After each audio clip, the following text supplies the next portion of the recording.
Hey y'all, Sarah Luhu here, and we are back again with Spirit Hunter NG. So last episode, we attempted to delve further into the mansion, only to get caught up in a hall of screams from the screaming author. In order to combat the screams, which sounded like a crane screaming, we used Rose to shriek with her trained voice, and she did, and it made the screaming stop. All that. Unfortunately, after we got through there and reached our, fourth layer of the house, Ban called and was like, "Hey, patrols are heading our way and need a split." And so we split, went to talk with Aunt Natsumi about, the author himself, the Miruku guy, our murderer. And, according to her, she idolized him. Both her and our mom apparently idolized him, really appreciated his stories, thought he was a genius and all that stuff. It wasn't really anything new, though, that we knew. Or didn't know, I should say. She, basically told us the same stuff about him being a surgeon, him being a genius, all that kind of stuff. And, then we came back home, we did D-Man card about Rabbit Island, and we got a phone call that was like, "Don't look," and our spirit report also said, "Don't look." That was another thing that flashed real quick and was gone. Anywho, we're supposed to be going to a shower now. So, let's do that. Always with the rabbits, huh? Rabbit mat, black rabbit bar. Speaking of, do I have anything to drink after I get out? Why you guys say it like that, brah? I open the fridge and look inside. Teh, nothing. I'll go out and get something from the vending machine. If you insist. Closest vending machine is in front of the cemetery.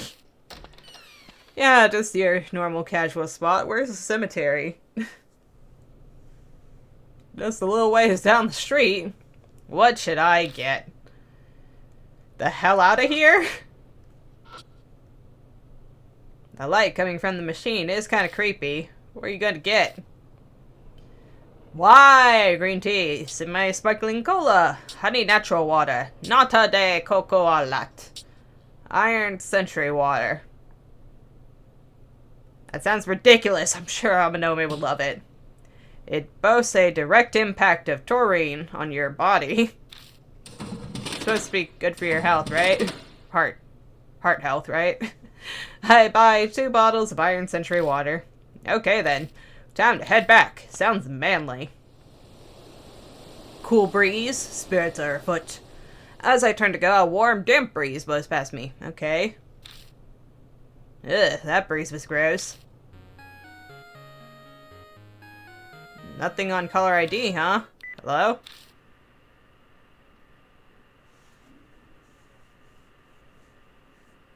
Well, that ain't good. Damn it, again with the silent call. Probably the same one from earlier. Wonder how they'll react to the silent treatment back. Oh, just do whatever you're going to do. I don't like this. What is this? It sounds familiar. It's TV static. Something's coming, just like what I heard coming from next door yesterday. Wait, why am I hearing this on the phone? Where's this call coming from? I don't like that. An ominous thought pops into my head, as if they sensed it. The call ends abruptly. I don't like this shit. Better hurry home. Get the fuck out of here. Okay, so ghost twins can be warm and muggy now. Good to know. Rushing into my room, I quickly scan to see if anyone's there. Did I leave the bathroom light on? I thought I turned it off. There's no one. Guess that call wasn't coming from here after all. Man, I'm exhausted. Time for a quick shower. I'm like 90% sure I turned off that light. Also, why is my blinds open? Oh, that made it worse! That made it so much worse! Huh? I forgot to turn it off again.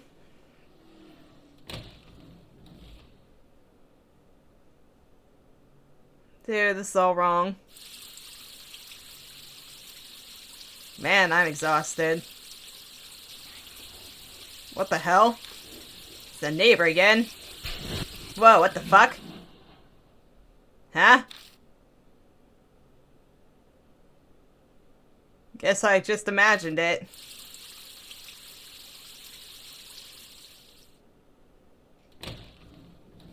Was there something in the mirror? Was that just a reflection? Ah, I feel better now. I don't. Time to have a drink I bought earlier. I sit on my bed and drink the Iron Century water. Citrus goes well with the light carbonation. Don't look. Oh, fuck! Ah! Oh, I didn't notice it. It's on the wall above the phone. Finally time to relax. Alright, time to read for a bit. Also, was that crack always there? Something's up with this room. Like, something's out of place.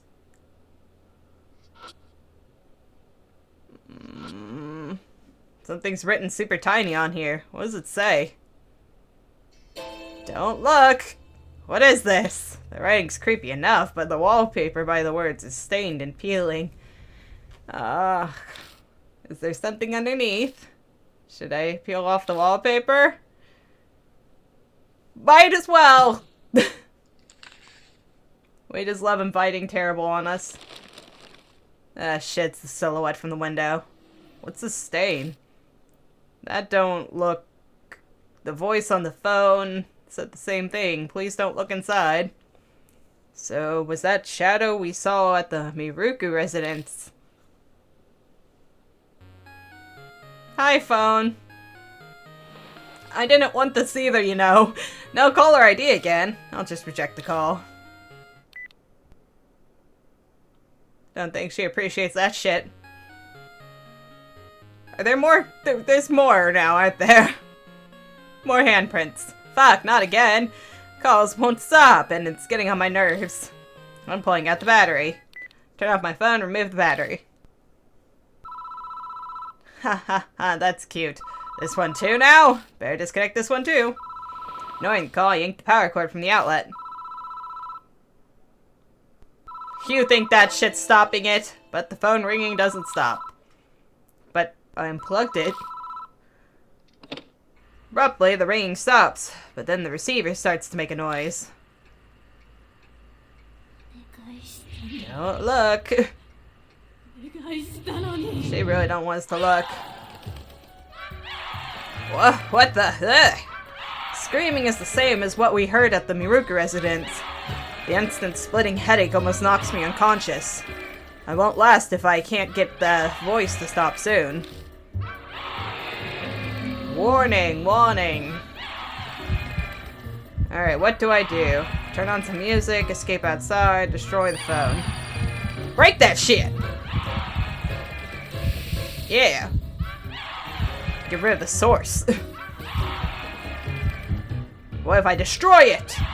I shuffle over on my hands and knees and smash the phone with my fist. We know we can't outrun this shit. Break, damn it! Break, break, break, break, break, break, break! Yes, violence is the answer! Use it well. Go, Ozzy, go! I'm sure the landlord is going to have a lot of questions by the time this is all over. I punched the phone over and over, bearing the pain, and by the time the phone's lost its shape, the screaming's already stopped. Nice. Clear. Somehow I belched and escaped. That screaming. Is it the spirit from the Miruku residence? Nothing else better happened for the rest of the night. Crisis, averted. I suck in a deep breath. Man, am I exhausted. Shit, I need to rest before I clean this mess.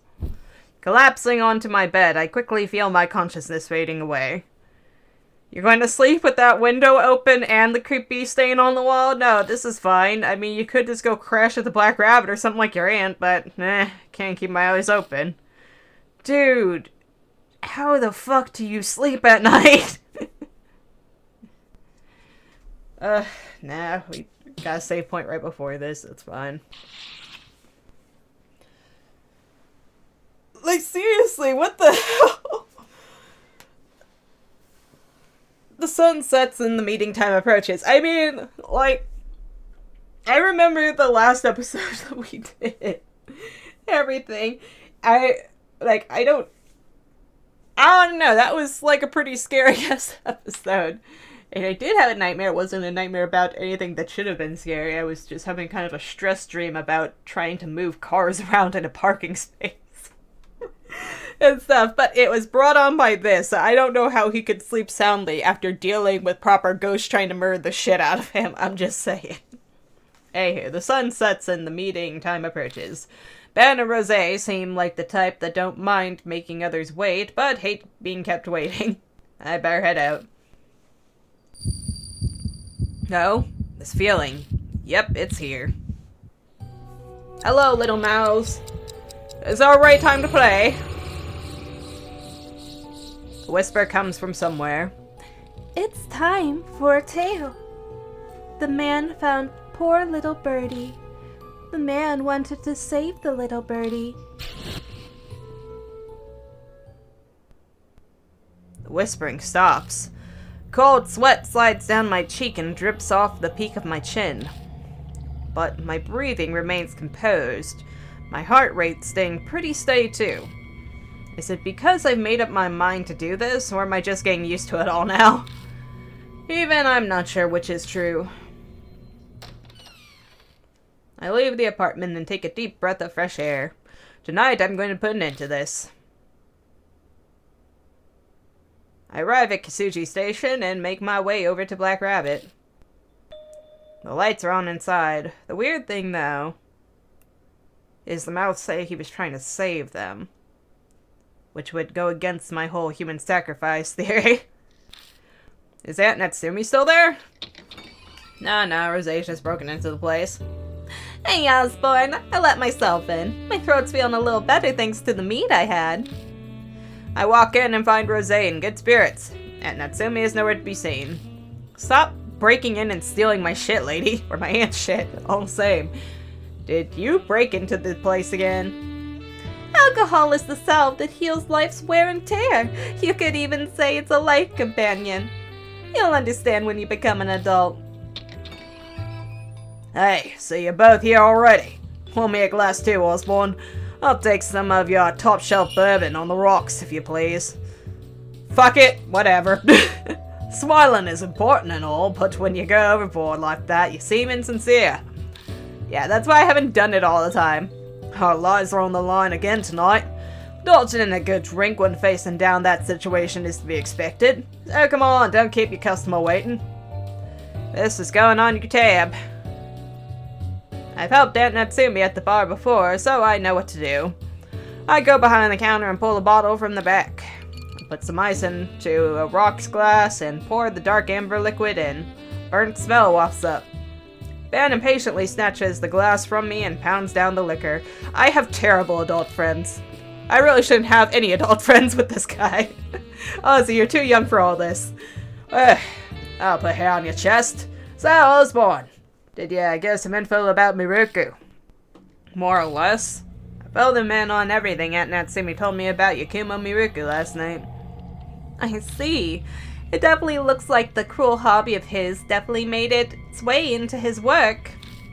But I'm finding it hard to believe that he'd abduct and kill young girls just for his writing. I tried following the threads of those previous abductions. Over the past few decades, 4 girls went missing near the Miruki residence. Half a year ago, a middle school girl named Tsubasa Aoi vanished. Shouldn't it be Tsubasa?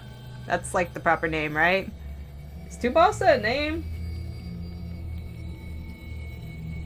Because I feel like Tsubasa is one I hear, not Tsubasa, whatever.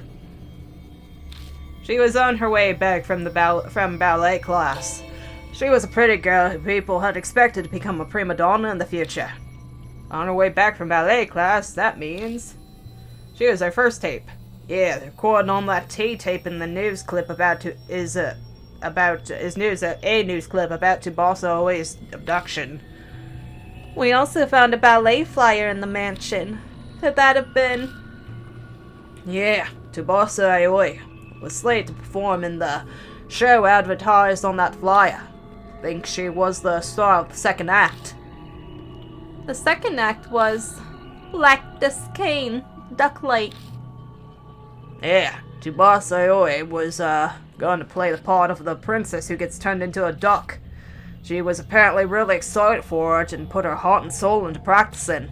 She went to the ballet classroom every day and even danced barefoot until sunset. And then she went missing just before the show. She was so eagerly awaiting to perform. What a soul-crushing tale. I'm sure that was devastating for her. I'm sure she's probably our main ghostie here. Alright. Okay, now for the rest. 10 years before that, a girl named Sachi Kirishima disappeared. Then 20 years ago, it was Ai Mishima, and the last one was 30 years ago, Hana Manabe. You don't have any more info on those three? Unfortunately, I couldn't fully investigate them. They're pretty old cases after all. All I know is that they were all kids who were in their early teens. Tsubasa Oi was the only middle schooler, but the other three were all in elementary school. The first letters of their names match the tapes. T-S-A-H. The pieces are all starting to fit together. I think we can safely assume that Yakumo Miruku abducted all those girls. Once every 10 years, a young girl around the same age was kidnapped by a children's author. Almost like some kind of ritual. It really piques one's curiosity. Miruku must have had some nerve. Kept kidnapping girls right by his house and no one ever put two and two together? I'd say it's the opposite, actually. For him, his neighborhood was the safest place to do it. Didn't your mother tell you? Most of Miruku's relatives are famous. Some of them are on the Shinzo ward councils, or they work somewhere in the government. They probably kept all heat off Miruku just to make sure they didn't get any blowback. If people suspected a relative of theirs was a criminal, they can lose their positions. And such is the disgusting state of the world. People really are the worst monsters of all. For me, scumbags like that are a great business opportunity. Enough of that, though. Time to get to the mansion and put an end to this.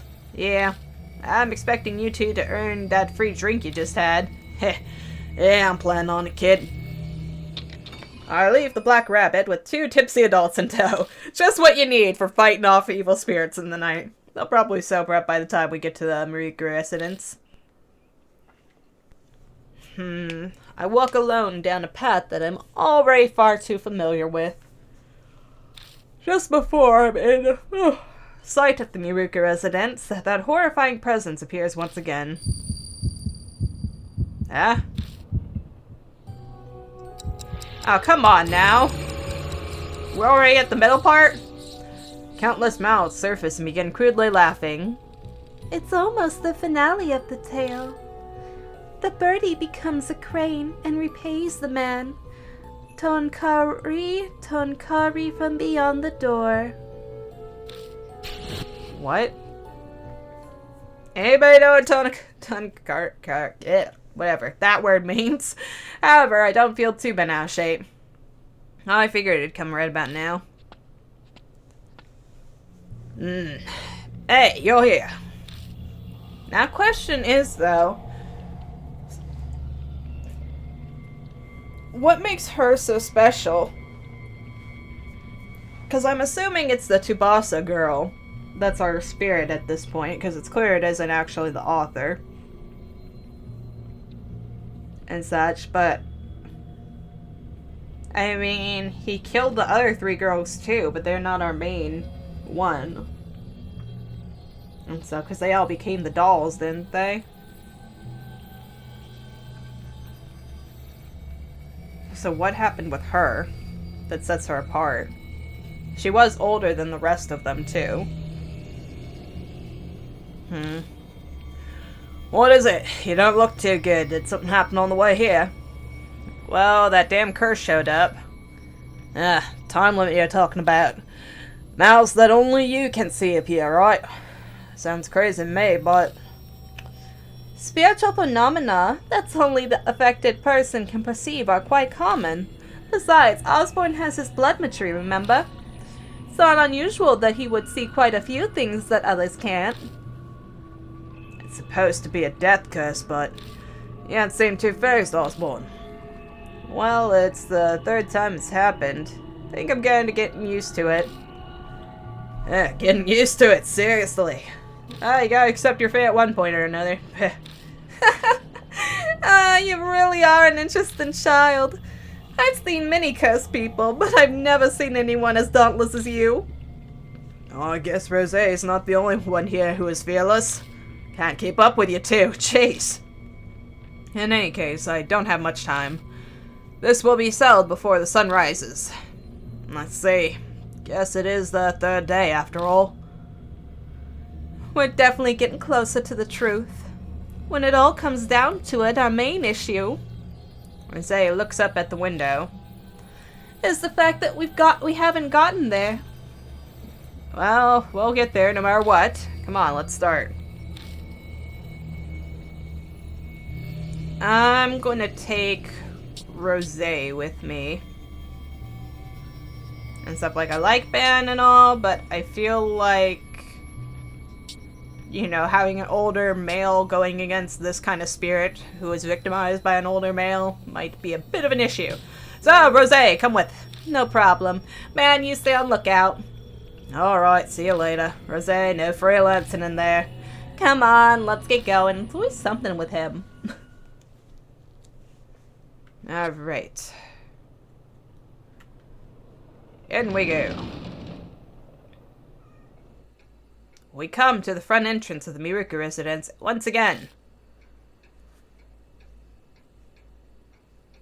3 frames.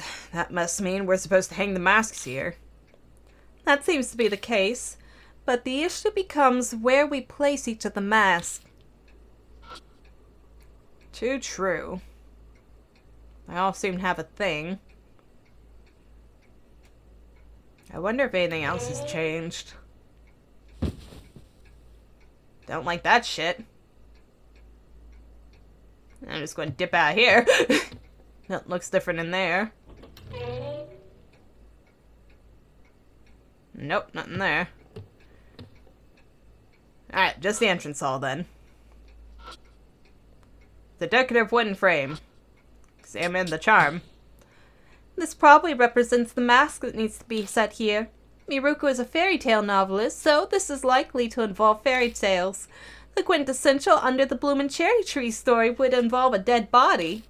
But none of the masks are of a corpse. That story by Motojiro Kaiji isn't a fairy tale. Okay, what now? Under the blooming cherry tree.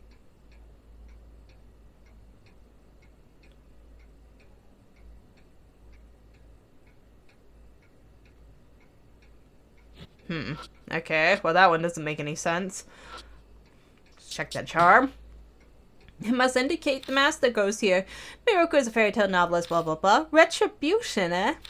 Sounds like the old tale of the crab getting revenge for the mother that was killed. Okay, that one I know. That one should be... wasn't the pheasant, it was the dog. Put the dog mask in the Sarah frame. Dog mask used. Alright. Charm. This probably represents bear. But the last could literally refer to anything. If we line up the mask we found so far, maybe it will give us an idea. Well, the last one that we received was the monkey. Monkey mask on the right frame. And so, I guess we'll put the pheasant over here. I took out the pheasant mask. Put in the left frame.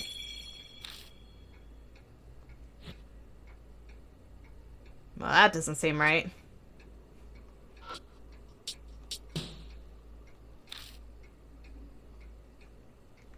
Okay, let me try switching the other ones.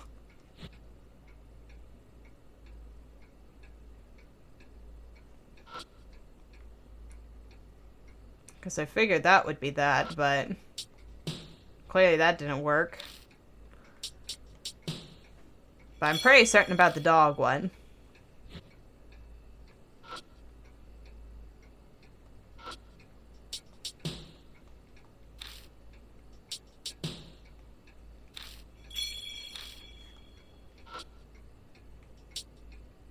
Oh, sorry. Need to put that there.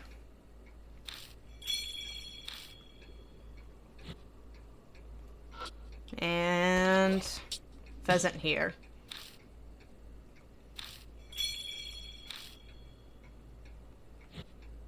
Well, shit, no, that didn't work.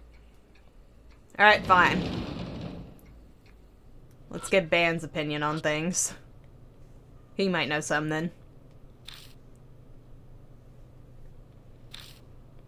Yeah, we'll switch. Because she doesn't seem to be able to make head or tails of it.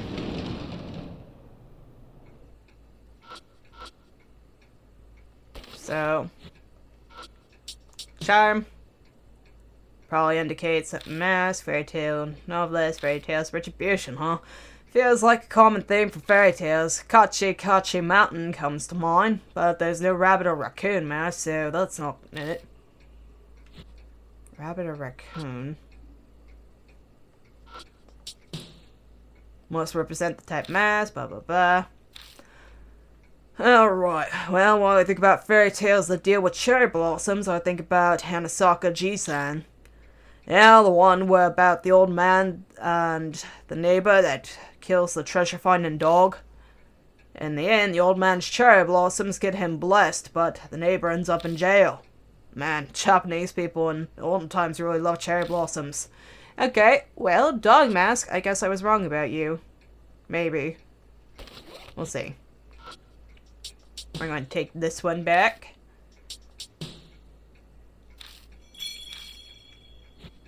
I wonder if the monkey might go in the middle. Because there was a mountain. Monkeys apparently live on the mountains in Japan, right? Oh, sorry. Okay, dog mask here.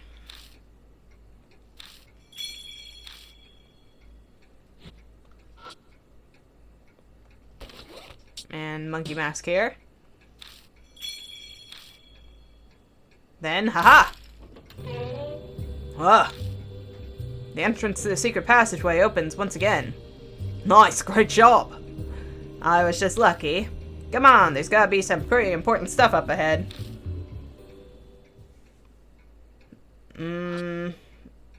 I don't know, should I switch? Oh, we have a ladder. Something appears inside the secret passageway. It's a ladder. Man, feels like we're finally going to put the finishing pieces on the story, huh? It certainly is giving off a dangerous vibe. We better be prepared for anything if we're going to climb it.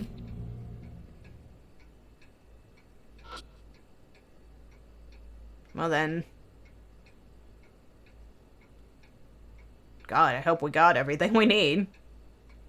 Alright, but that's what we're going to end the episode on for today. So, thoughts and opinions. Well, this is going quite fast. Not really much, thoughts or opinions to be had. It's just, the time has come. We must face down with everything that we know.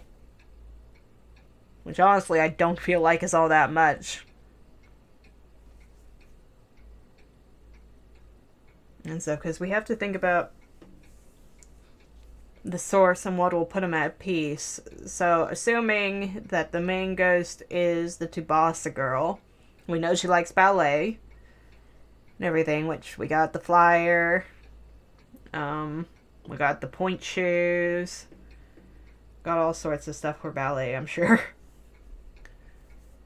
Oh my goodness. I don't know, man. This one is just like so weirdly creepy for me. I just don't like it. I don't like this whole case at all. But that's it for now. Next time we will go and face our screaming author. So until then, like and subscribe if you want to. Thank you for watching.